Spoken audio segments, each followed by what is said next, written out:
I want to say Happy New Year to everyone. This is our second year of PCL Reads, which we are beginning our second year of PCL Reads, which we're so excited about. So I wanted to welcome everyone to that. And we are so excited to have our kickoff to 2022 with TJ Klune, which is so excited to have his book. And co-hosting this month, we have virtually traveled from right now I'm at Washington Park and Lee is at Mount Pleasant, the two co-hosts of PCL Reads. We are virtually kicking off with Rochambeau Library and Aimee Fontaine, and she will be introducing what's going on over there. So Aimee, on to you. Hi, thanks, Aim. Hi, everyone. I'm Aimee Fontaine, and I'm the supervisor at the Rochambeau branch. We are so thrilled to have you here and to share the awesomeness that is TJ Klune.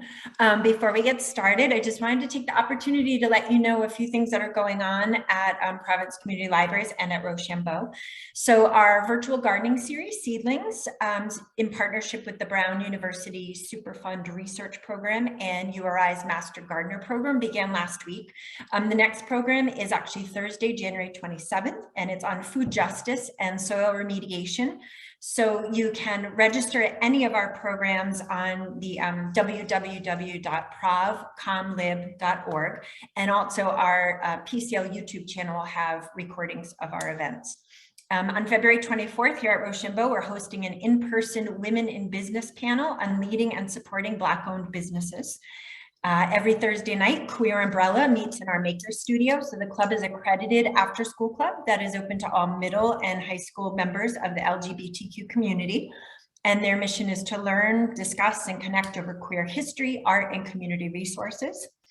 Our children's department is busy offering weekly take-home crafts for kids. And as soon as the weather breaks, we're back to outdoor story time. Bundle up. We do it right outside on the side lawn on Tuesday and Wednesday mornings.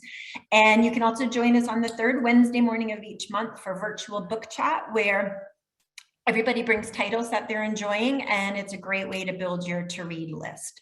And like I said, registration for all programs at Rochambeau and all of the 9 PCL libraries can be found on our website. So I just want to express gratitude to the Friends of Mount Pleasant Library and the Friends of Rochambeau for sponsoring tonight's program, and to PCL and our director, who was lovely enough to assist us in purchasing 50 copies of The House on the Cerulean Sea for everybody to enjoy. So tonight's guest is a New York Times and USA Today bestselling Lambda Literary Award-winning author of my absolute #1 all-time ever in my life book, The House in the Cerulean Sea. Close second, Under the Whispering Door, the Extraordinaries series, and more. Being queer himself, TJ Klune believes it's important now more than ever to have accurate, positive queer representation in stories. I just wanted to say personally, I came across this book in the summer of 2020 as we were all trying to navigate this new world that we were in, and had to share it with everybody I knew. So I think I purchased myself about 10 copies and made everybody I love read them and own them and then pass them along, and started a book club at my last library with this book and said, I need people to talk about this book with. And I'm looking at the list and I see there's lots of those members are here. So hello, Rose. Hello, Judy. Hello, Susan.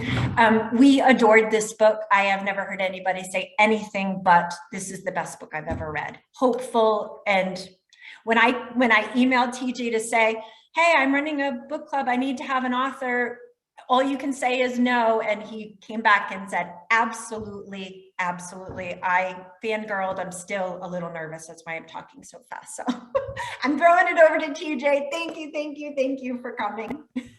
Well, thank you for that lovely introduction. That was absolutely wonderful.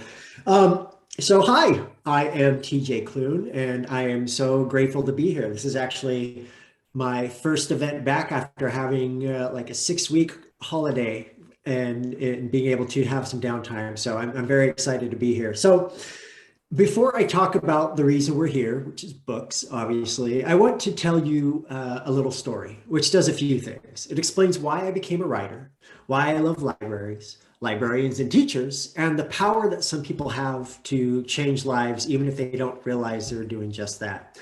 So I grew up in Oregon, outside of a town called Roseburg, in a tiny little community by the name of Melrose. We were poor. but then many of the people in this community were. Imagine, if you will, a kid like me in a rural, poor setting, undiagnosed ADHD, always moving, never shutting up, and even more scandalous, I was effeminate, which, when you're growing up where I did, paints a pretty clear target on your back. I found escape through books and writing. One of the greatest things I've ever owned in my life was my library card.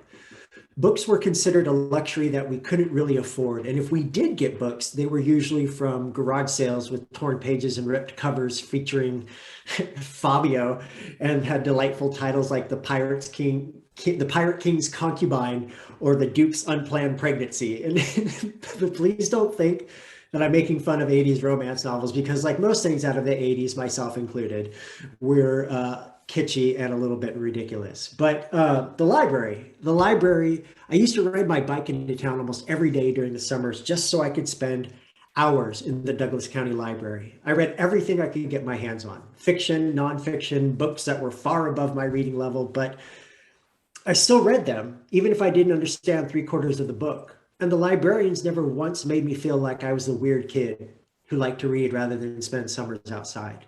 Instead, they were the best sort of enablers. They saw how hungry I was for books and fed my addiction with relish.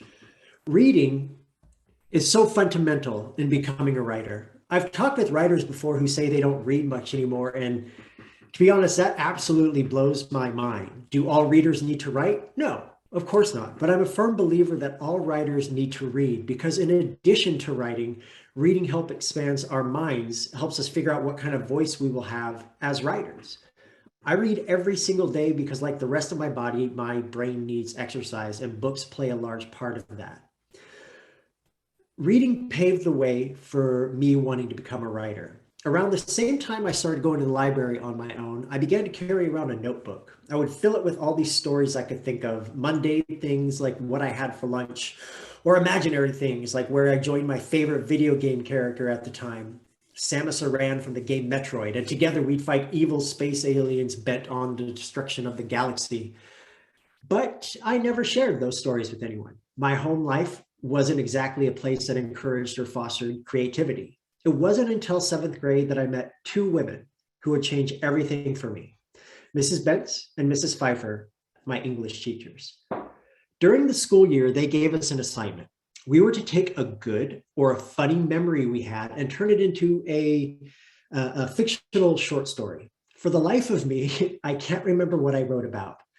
The biggest thing I remember is turning in our stories after we completed them and having the horrifying realization that instead of being delightful older women, my teachers turned out to be demons bent on my devastation. And the reason for that, why, you might be asking, because instead of waiting to grade the stories after we'd already left for the day, the teachers gave us busy work and then divided all the stories and started to read and grade them right in front of us. Now, imagine, if you will, the absolute terror I felt in that moment.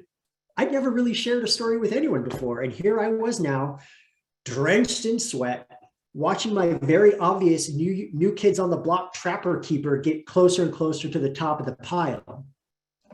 By the time Mrs. Bentz opened my folder, I was an absolute mess. I sunk down low in my seat, pretending to work, but really I was watching her reaction as she read. A strange thing happened. Mrs. Bentz chuckled, and then again, and again, and then she began to laugh loudly. A minute later, she called for Mrs. Pfeiffer, and she read over Mrs. Bentz's shoulder. By the time they'd finished, they were laughing so hard they were crying. It was then I realized the absolute power of the written word, that certain words placed in a particular order could bring joy to people. I think some part of me knew that. I mean, after all, I've read many, many books by that point, but I never had anyone be happy because of something I'd written. And it was transformative in ways that, even though I'm an author with over 20 books under my belt, I still have a hard time explaining. In my last class with them, Mrs. Bentz and Mrs. Pfeiffer told me they couldn't wait for the day they would walk into a bookstore and see my name on a book on a shelf. I am proof positive of the effect good librarians and good teachers have on kids. Without them, I don't know that I'd be here today. So, as I always try to say when I give these talks, if you haven't done so recently, thank a librarian. thank a teacher, the good ones, and it's my belief that most are good, see potential in their students and do whatever they can to cultivate that. So now that you know a little bit of my background, I hope that can help explain why I write the things I do. I am a product of my youth, both the good and the not so good. And I don't know where I'd be without having people who encouraged me, people who said they believed in me, especially when I didn't get such things at home. Let's skip ahead a few decades to the fantastical year of 2017. Toward the end of that year, I felt like I was in a bit of a rut. I was with an indie publisher and had been since 2011, and I was getting the feeling that I needed to see what else was out there in the publishing world.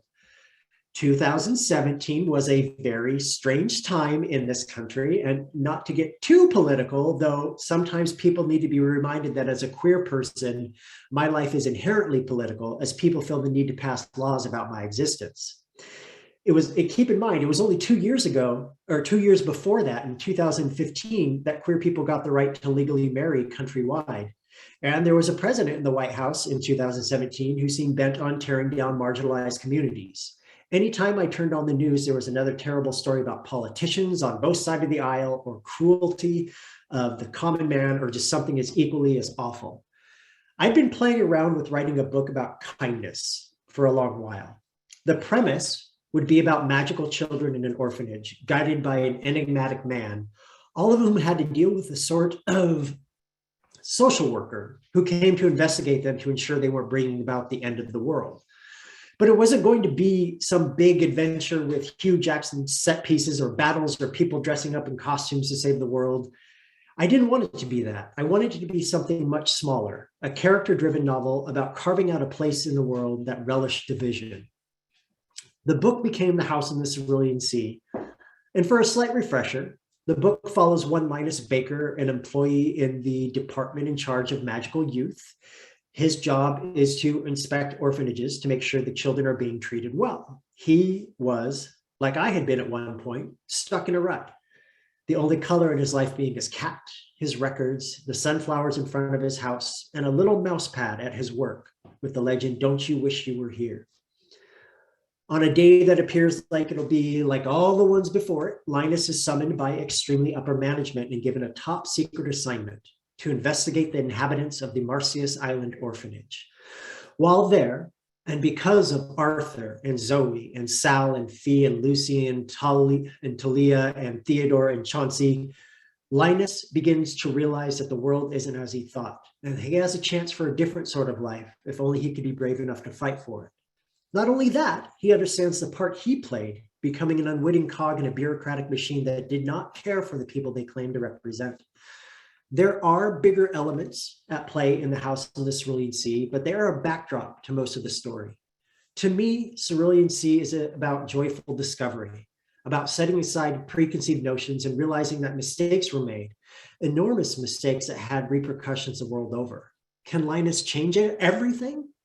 No. Of course not. He is only one person. But as it says in the novel, change starts with the voices of the few. Writing this book was honestly some of the best months I've ever spent authoring the book. Not only could I be weird, wear Pomeranian or whatever Chauncey is, but I could be weird in ways that made me happy. And that happiness spread throughout the book. Does anything monumental happen in the story? Is there an earth-shattering moment that changes everything? No, not exactly. But then it's not that kind of a book. Instead, I wanted to focus on the idea of otherness, things that set us apart from one another that some people feel the need to weaponize. How does that affect children?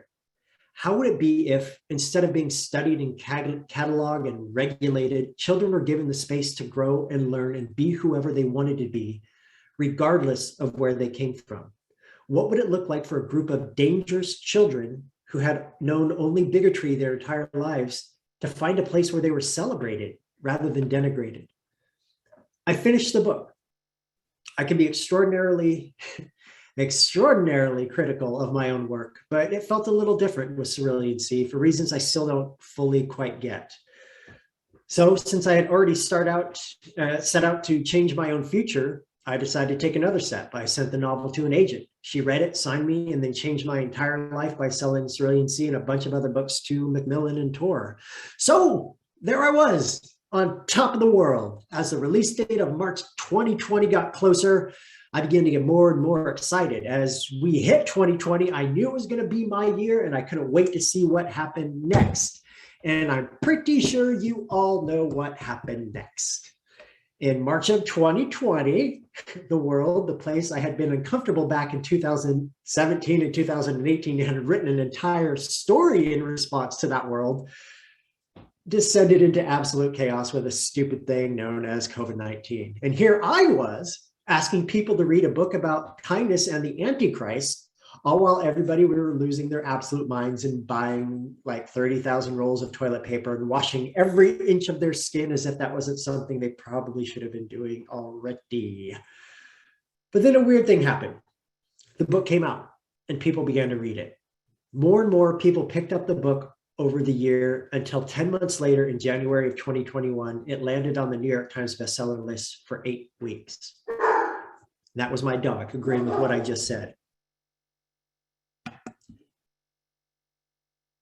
Why did that happen? That's what I ask myself. My dog is asking that question too. Why? Why over and over? I don't know if there's one correct answer. Maybe people wanted an escape from reality. Maybe they wanted to feel something other than encroaching dread. Maybe I'd written a good book. Maybe it was all of this, maybe it was none of it, but I like to think that people were remembering the same thing I'd learned back in 7th grade, that there is power in the written word. I don't consider myself a children's author. I never have. If you've read any of my other books before Cerulean, you'll know that to be true, as they are considerably more adult. But then I started to hear from families, from parents and or guardians, from aunts and uncles, from brothers and sisters, all telling me that they had read the book together with kids. I didn't know what to do with that. I didn't know if I wanted that label because it might set expectations for future books that I couldn't meet. Then something happened that made me reevaluate. I do not look at my social media direct messages.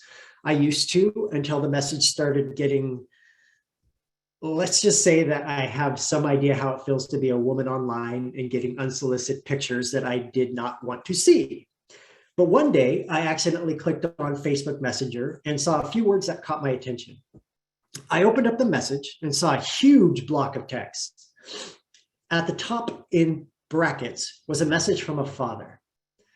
He said the message that followed was from his young son and that he was going to be typing exactly what his kid said. What followed was a stream of consciousness breakdown of all this boy's favorite parts of Cerulean, that he loved how there were gay people in the book like his 2 dads. But the part that both wounded and healed my soul came toward the end. This boy said that he hadn't been able to go to school because of the pandemic and that he was feeling lonely since he couldn't see his friends. But then he read Cerulean and he didn't feel as lonely anymore because he had friends in Chauncey and Sal and Talia and Lucy and Theodore and Fee. At the end, he asked if I wanted to see a picture of his Chauncey Halloween costume. In my excitement, I immediately replied, hell yes, I do. Then immediately panicked because I had just told a minor, hell yes, I wanted to see his costume. I apologized, said, oh my God, please ignore that first part and please show me the costume. I needed it like air. And he did. His dad sent the picture. In it, there was this gap-toothed grinning boy wearing a bright green full body spandex suit. On his arms, he'd attached suction cups for Chauncey's tentacles.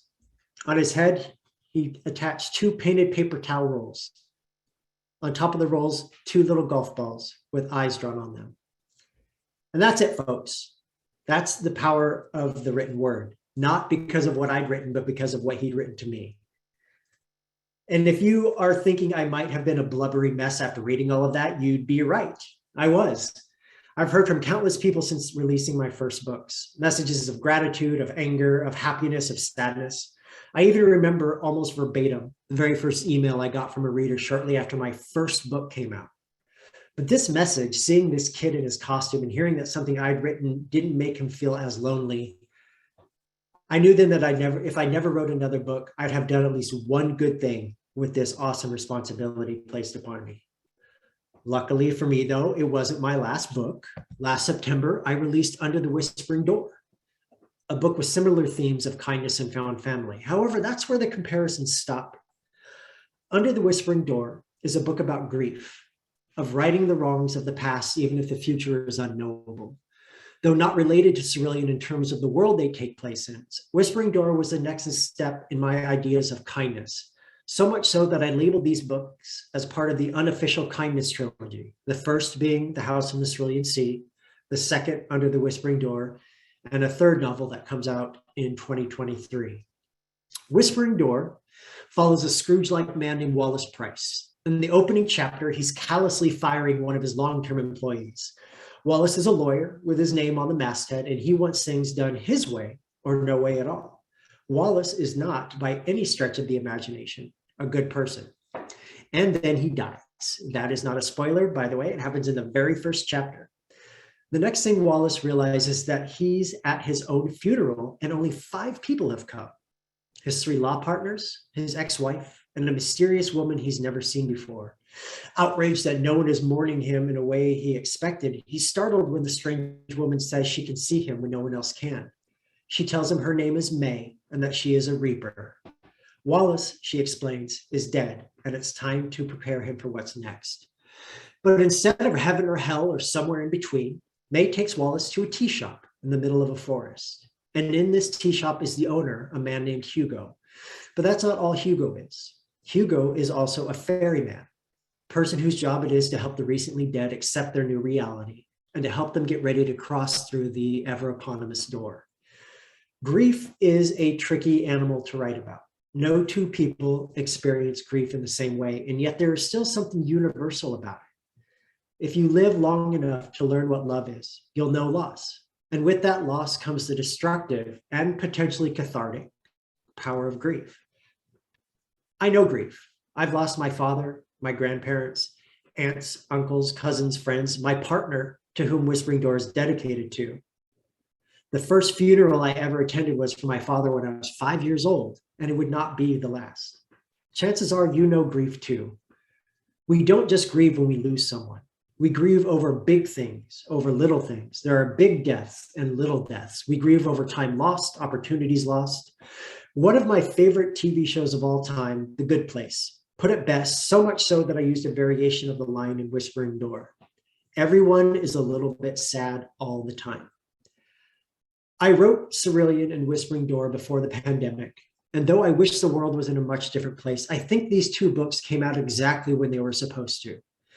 Cerulean gave people an escape to an island where kindness was the lesson of the day. Then, in September of 2021, came Whispering Door, a bookend to where we were then and where we are now. Because I don't know that we've allowed ourselves to grieve over the past 2 years, over the people we've lost, the time, the opportunities, the change that every single one of us has had to make in this new normal we find ourselves in. I wrote Whispering Door to try and grapple my own grief with losing a man I loved. I wrote Whispering Door because I wanted to remind people that sometimes it's okay not to be okay. I don't know what'll happen tomorrow or the day after or the day after that. If you had told me in March of 2020 that we'd be here now, almost 2 years in the future and still in the middle of a pandemic, I wouldn't have believed you. But I believe in us as a people, as a world. Perhaps that is a bit naive, especially when people seem to constantly provide evidence as to why humanity is all but lost. Me, though, even knowing how cruel and vindictive can be, power hungry, unafraid to step on others to get what they want, I still believe we have the power to change things for the better.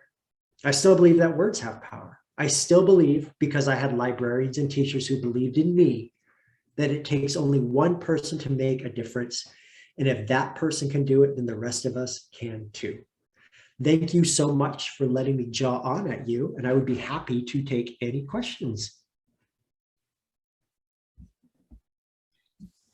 So everyone, if you want to type your questions in the chat, Lee and I will be going through them and reading them to TJ, and he will be following up with fabulous answers. All right, so we are going to start. We got a few questions already going. So Quimmy has a question. It says, do you learn something new about life or yourself after finishing your books? If so, what did you learn from The House in the Cerulean Sea? Love from Argentina. Oh, thank you from Argentina. I'm so happy that you're here to watch. I appreciate it. I do. I think I learn something new every time I write. I learn something new about myself. I learn something new about my craft. I learn something new about the characters I'm with, the worlds I'm creating.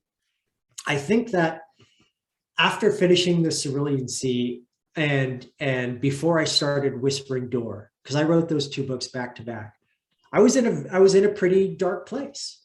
And I realized that after I finished writing The House in the Cerulean Sea, that it had become toxic. It had become, my cynicism had started taking over. And I didn't want to be that person. I mean, this was 4 or 5 years ago, and I had recently lost my partner. So I don't think I could be blamed for being a very cynical, bitter person. But I realized that's not who I want to be in the long run. And that's not who I should be. Because if I write characters like this, if I can write about happiness, then I need to learn how to find my own happiness too. And it can't just be just from books, because, while books are wonderful, you have to have other things too. It's like if you love your job, great, but you want to have other things outside of your job that you love too. So while writing is not everything about my life, it is a huge part, and I am grateful for it every single day. Thank you. Yeah, so we have another question from Christine Roberts. They say, hi, myself and several close friends from an online book group are watching tonight. We love all your writing. Thank you for sharing all the amazing worlds you create with us. We'd love to know what your favorite LGBTQ books are. Yeah, good. Okay, so when I was a teenager, we didn't get to have kind of the queer YA renaissance that we see now, which is wonderful. I'm so happy that 14, 15, 16-year-old queer kids coming to their own get to see themselves in fiction. That is a huge and wonderful thing. The first time that I felt seen in fiction was from a 3-book series that came out in 2002, 2003 by Alex Sanchez. It's the Rainbow High series. And it's a product of its time. So keep that in mind if you go to read it. It is, oh my God, almost 20 years ago now that the first book would have come out, but it deals with subjects. It follows 3 different queer high school boys who are in a friend group, and it follows their lives over their last couple of years of high school and dealing with tough subjects like sex and HIV/AIDS. And it is a wonderful read that felt very authentic to me at that time. But more recently, my favorite book of 2021 was a book I got to read early and was very lucky to provide a blurb for, which was Light from Uncommon Stars by Rika Aoki. It is a trans queer masterpiece. I have never read anything like it before. I was stunned the first time I read it. It's one of the very few times that I have ever been actually jealous of another writer's work. But here's the thing, no one but Ryoki could have told that story. Or Rika could have told that story. And she did it with such passion and such finesse, and she made it look effortless. And it is a mishmash of science fiction and fantasy and Faustian bargains over souls. And I just recommend that everybody read it. Another book that I enjoyed last year that I also got to read early is Freya Marsk's, what was that one now? Oh, I'm going to botch that one. I have it right here. Hold on.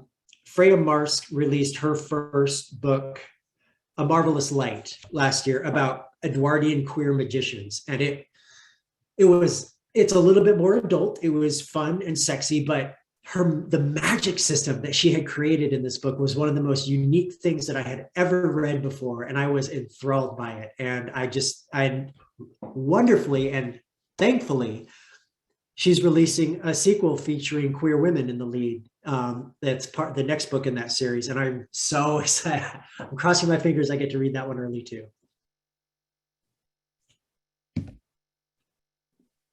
Thank you. Those great books on our to read list.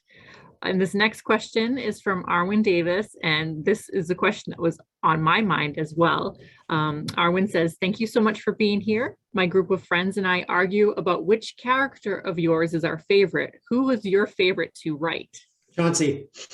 That's so easy for me. And you know what? Especially after books come out, and I've spent time talking about this, like House in the Cerulean Sea was almost 2 years ago now.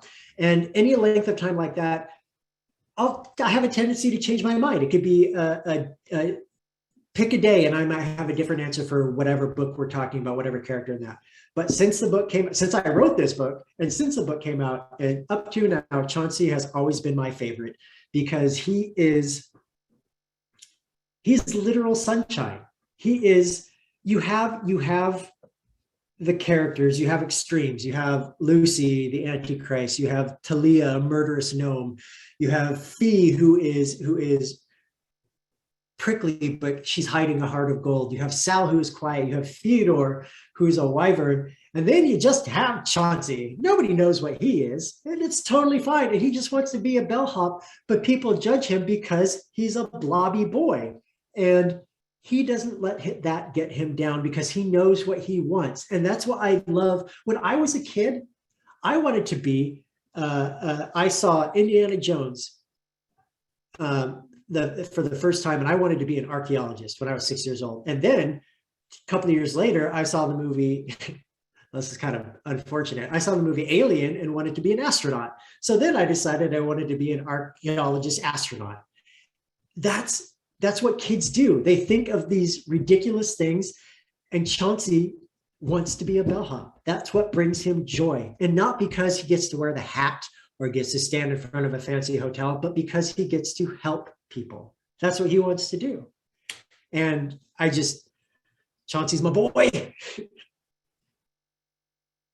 Yeah, Chauncey's great. Thanks. Aimee Recker had asked, well, first, they thanked you for creating a fictional safe haven for LGBTQ folks.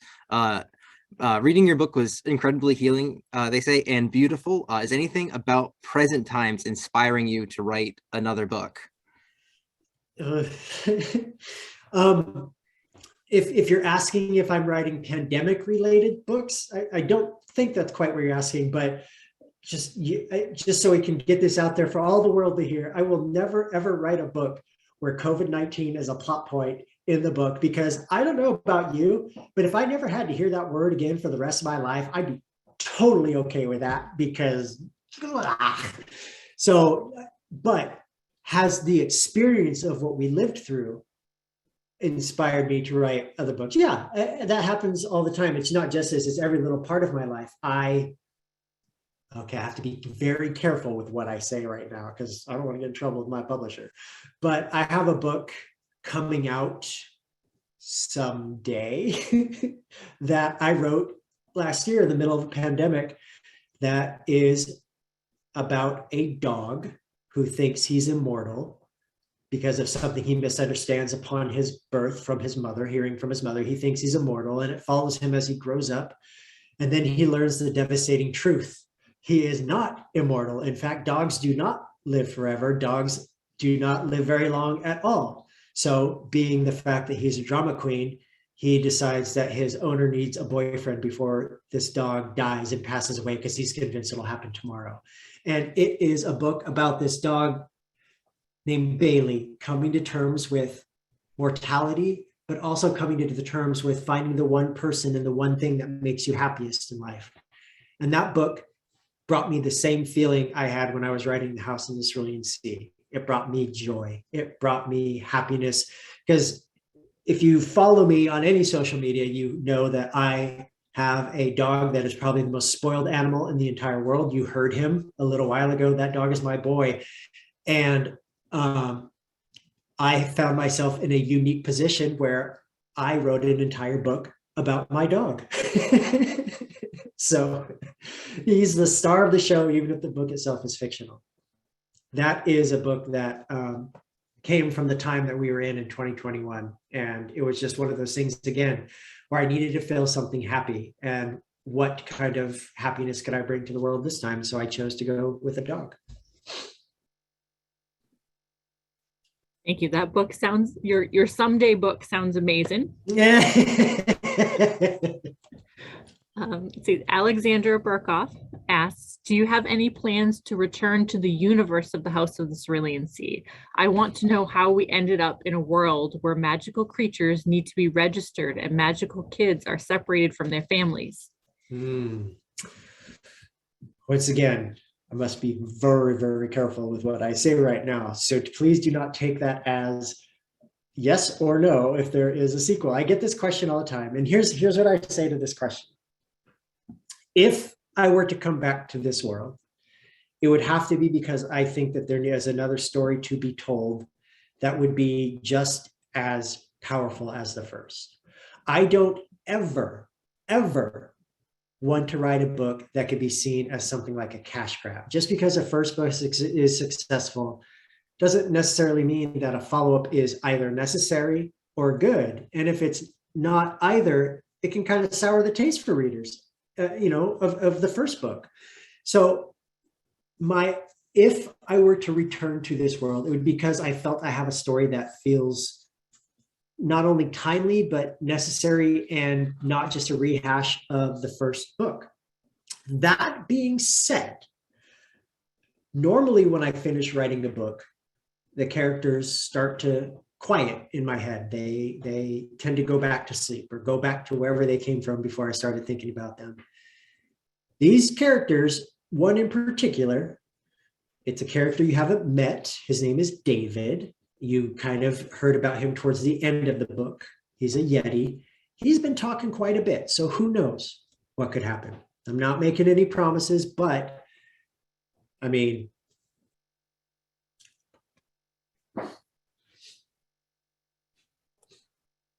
we'll see the Yeti and his and like his new digs in the basement there. Right. Yeah. So if any of you announce on any social media that I said I was writing a sequel, I will firmly deny every single part of that. So okay, fair enough. Crap, this is being recorded. So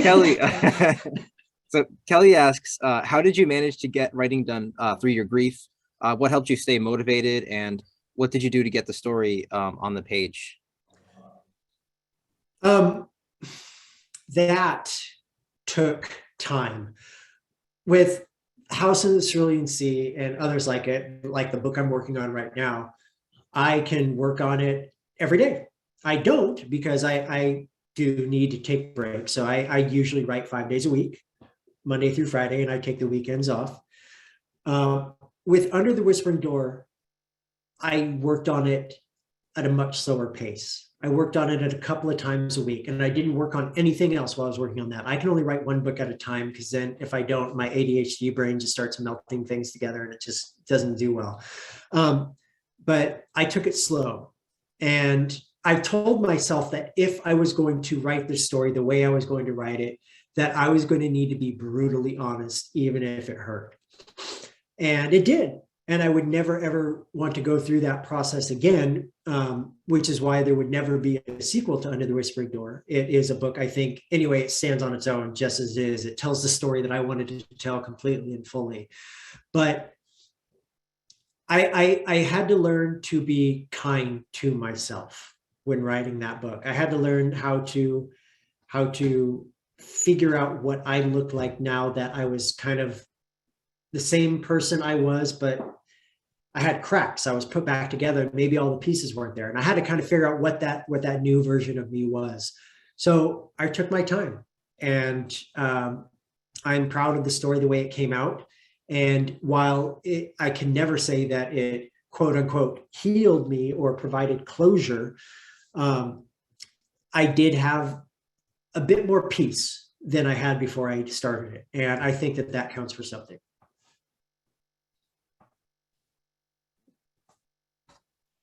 Thank you. Susan Dobbin has, she said, it's not a question, just a comment. Powerful. Thank you for your voice. I've always felt that no matter what my little girls 3 and 5 grow up to be, if they are kind, then I would be proud. Our world would be amazing if more people treated others with respect and kindness. Absolutely. Absolutely. And, it's weird that a book about kindness, I mean, I'm not upset about it at all, but that a book about kindness has done so well. Because if you think of fantasy as a whole, as a genre, in the last decade has turned definitely towards the grimdark, has turned towards evil and big battles. I remember when I was putting together the idea for the House in the Cerulean Sea, how I wanted to be reminded of the cozy fantasies I read as a kid, like Howl's Moving Castle by Diana Wynne Jones is one of my favorite fantasies of all time. And if you've only seen the Studio Ghibli movie, that is a wonderful adaptation. But the books are just, the first book, I should say, there's a series that is good, but that first book, The Howl's Moving Castle, it just fills me with a sense of calm and comfort, and that's what I kind of wanted to do. And if there had to be and I wanted to be a lesson, not necessarily to browbeat people over the head with it, but to remind them, hey, yeah, things can suck, but do we have to make it worse? What is the point of the cruelty unless the cruelty is the point? And I just don't, that's not the way I think we should, that's not the way anybody in my life operates. And I wouldn't accept people like that in my life, because it's unfortunate. It's not. And yes, so Raise, you're doing a wonderful job. And I hope that that's what your kids remember too. It's kindness. Thank you. Yeah, so we have a few comments. Cheryl says, I loved The Whispering Door. Mackenzie says, I can't wait to read Under the Whispering Door now. Aimee Rosa says, I love Lucy. It reminds me of my daughter. And I have a couple folks that want to meet your dog, and I kind of agree. I'd like, if you, I don't know. Let's see if you'll come here. Hold on. All right, great. All right, cool.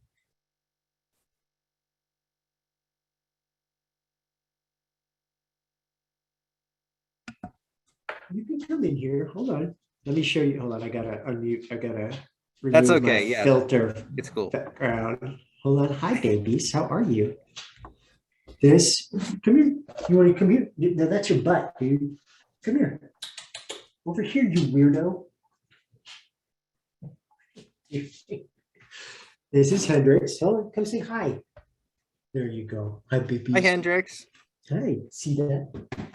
Good guy. I know. We'll go for your walk in a minute. Thank you. Thanks. Yeah, that's Thanks my for pleasure. indulging us. Aimee, do you have a So sweet. Oh my God. Let's see. So the other Aimee said she likes Talia. And Quimmy asks, have you fallen out of love for one of your characters after releasing a book? That's a good question. I don't know if I've ever been asked that question before. No, but that doesn't mean that I don't wish I had. There's books that maybe I wish I had done something different or gone a different direction in. That's the wonderful and terrible thing about hindsight. You think of all the things that you could have done. I've done that before where I've released a book. A book came out and it was a good book. I was proud of that book. And then like a couple of days after it went out, I thought of the most amazing plot twist that could have only fit within that world and that particular book. And I can't do anything with it. And that made me hate that book for a little while. But no, I don't think that I've ever, there are certain characters that I might have a more complicated relationship with, but I think that I would, I love the characters I've written. I stand by them.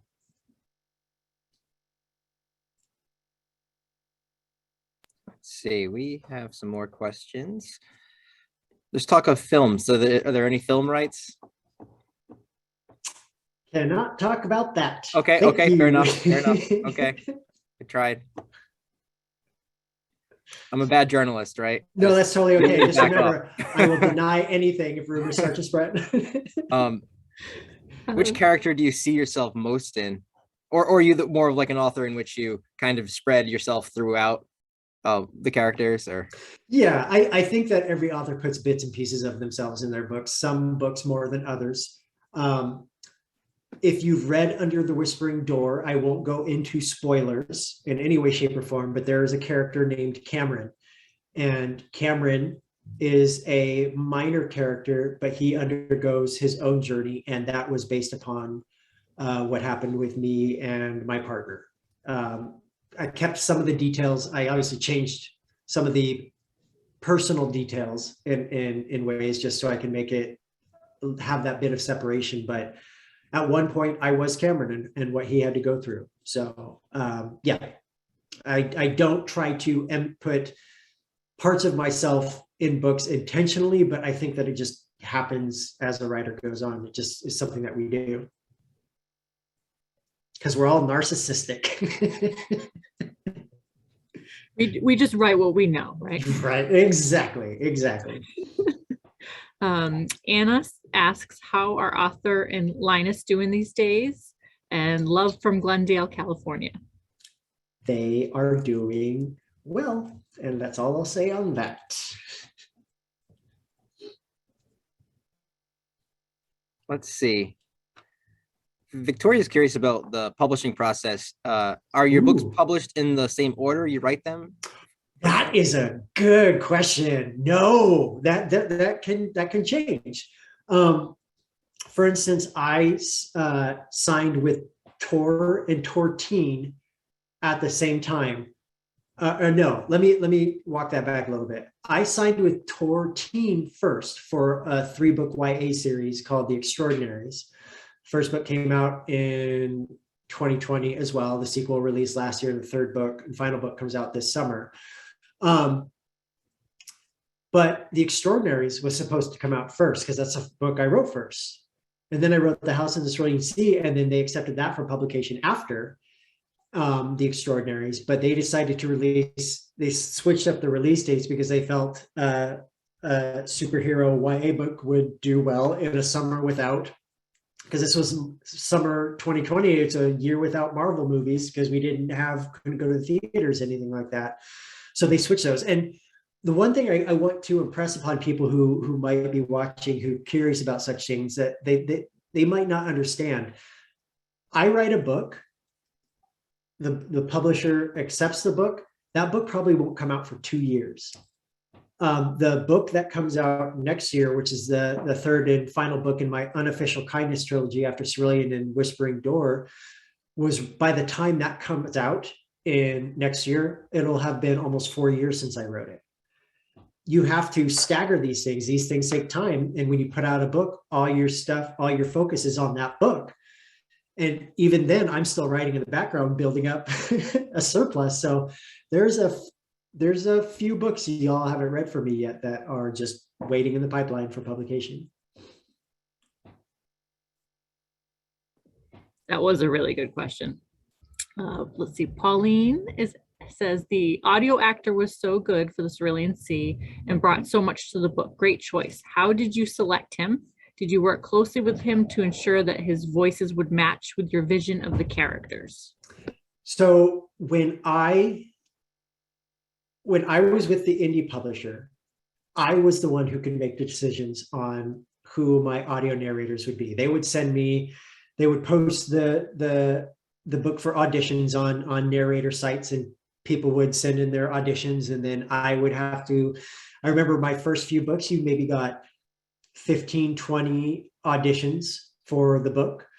And then as more of my books came out and more people started reading them, I think the last time I was with the indie publisher and I had to choose a narrator, I had like 600 auditions that I had to go through, which was awesome that so many people wanted to narrate, but it's, as you can imagine, very, very time consuming. Even if each clip is only 5 minutes, imagine that over that many people.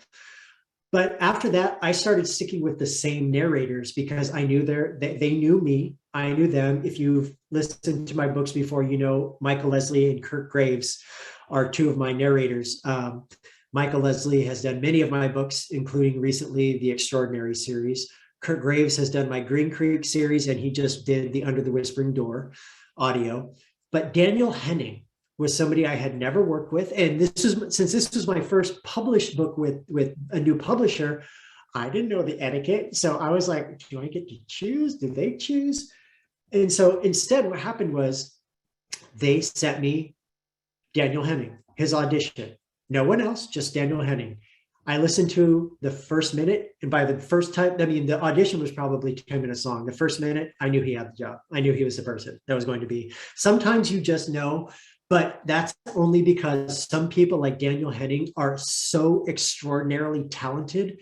He is a gift to the ear. And as far as I'm concerned, he is these characters. And no, I did not give him feedback, or I did not work closely with him. I let him have free reign because I believe that my narrator should have that level of trust with their author. I think that I should be able to trust a narrator to make the characters, my characters, their own. And I don't want to intervene on their creative process. Now, if they come to me and ask questions, yeah, of course, I'll answer any question that they have. And if something really hits my ear wrong, then I will bring that up. But 99.9% of the time, I say, you do you, boo-boo, and I will just be sitting here waiting for your awesome job. And I have never been let down once, and I look forward to working with Daniel again. Great.